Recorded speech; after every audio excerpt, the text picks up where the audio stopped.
Mga idol, samahan niyo naman po itong inyong may lingkod. Meron tayong share sa araw na ito mga idol. Kaya ito yung mga part sa mga koleksyon natin mga idol. Tingnan nyo maigi mga idol oh. Ayan yung yung kaabalahanan nyo may lingkod. Ito mga idol oh. Ang lupit mga idol oh. Napakamaganda oh. Nilagyan po natin yan ng napakalumang buti po mga idol. Ayan oh.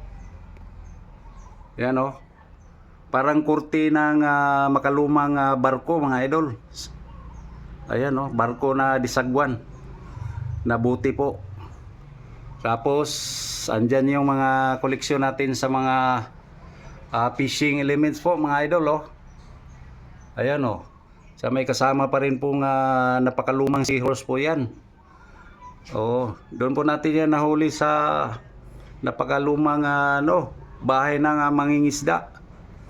Oh, napakamatagal na raw yan doon sa nila, nakalambitin doon sa pinaglagyan yan mga idol. Ayan oh.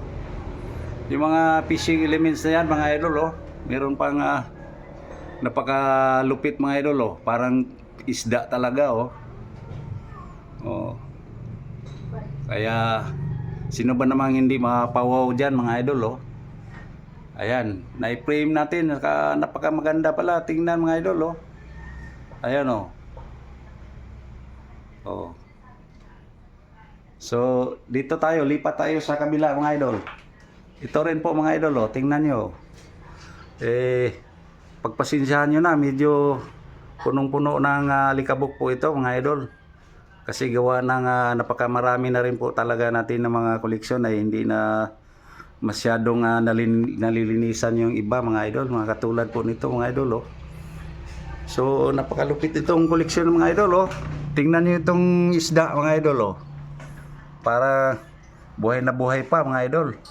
Totoo pong isda yan mga idol ha.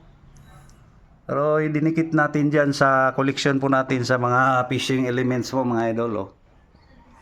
Tsaka sinamahan po natin na napakalumang buti po. Kaya mayroong nagkakagusto niya na nagtayo ng antique restaurant.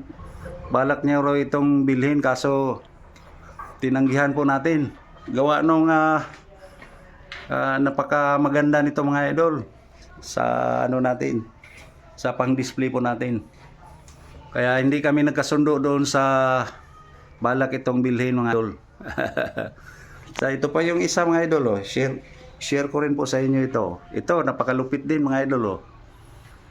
Ba't ibang uri talaga ng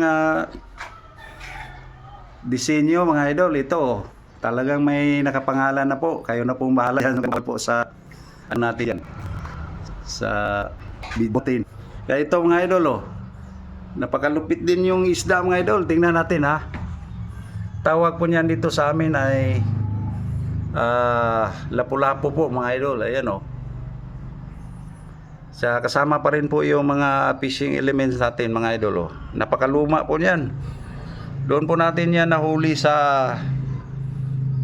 yung napakalumang bahay doon. Saka yung mangingisda oh, matagal na po lisan. Yan yung pag-aari niya po mga idol oh. Yung mga galing po sa ibang bansa yung mga ganyang uri na fishing elements po mga idol. Kasi seaman po yun yung nagmamayari nito.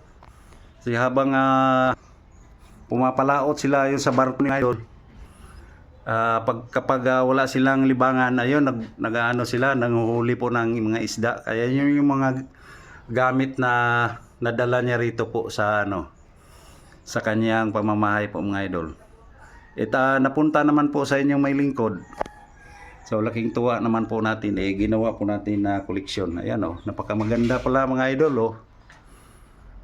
Sana nag-enjoy po kayo sa pinaisili po ng inyong may lingkod sa araw na ito mga idol oh. Oh. So mga idol, hanggang dito na lang. Thank you for watching. Bye.